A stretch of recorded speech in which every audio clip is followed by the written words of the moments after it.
Bonjour Alexis, bienvenue. Bonjour Alexis. Bonjour. Bonjour Alexis, vous revenez sur la NUP qui a été reconnue par le Conseil d'État comme une force politique à part entière. Est-ce que ça peut inquiéter Renaissance ou d'autres partis politiques, notamment évidemment de la Renaissance avec la Macronie, mais est-ce que ça peut les inquiéter ou pas ?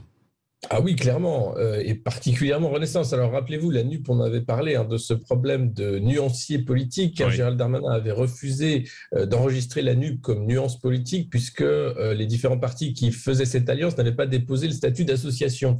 Ils avaient fait recours devant le Conseil d'État qui leur a donné raison hier. La NUP est bien une nuance politique. Ça va changer quoi? Ça va changer que dans les résultats de dimanche prochain, les candidats NUP vont être comptabilisés comme NUP et non pas comme France Insoumise, PS, ELV, etc.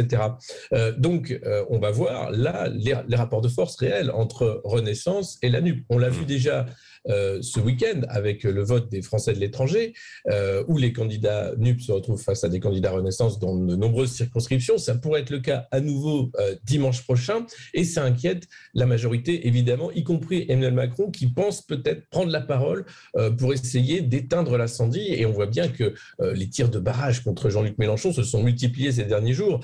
Christophe Castaner, mais aussi d'autres ténors de la majorité présidentielle qui montrent du doigt le leader insoumis comme étant le nouveau Chavez, ça ne change pas, qui proposerait un programme qui nous emmènerait vers du soviétisme, voire pire. Donc clairement, la NUP fait peur, Jean-Luc Mélenchon fait peur aussi, puisque la promesse de la NUP, c'est Jean-Luc Mélenchon, Premier ministre. Or, je pense qu'Emmanuel Macron l'a dit dans son interview la semaine dernière à la presse quotidienne régionale, il ne se voit pas gouverner avec Jean-Luc Mélenchon et n'entend pas le nommer Premier ministre, même si celui-ci aurait une majorité sortie des urnes. C'est le président qui décide. Reste que il y a une constitution et le président doit respecter aussi cette constitution et voir en fonction d'une majorité ou non de la NUP si Jean-Luc Mélenchon pourrait être Premier ministre. Alors, il y a différents sondages. Aujourd'hui, la NUP n'aurait pas de majorité absolue, mais elle aurait une majorité potentiellement de blocage. Elle empêcherait Renaissance d'avoir une majorité absolue et donc ça compliquerait évidemment le mandat d'Emmanuel Macron avec les nombreux projets délicats qu'il entend faire parler, difficiles, réforme des retraites, mais aussi plein d'autres sans doute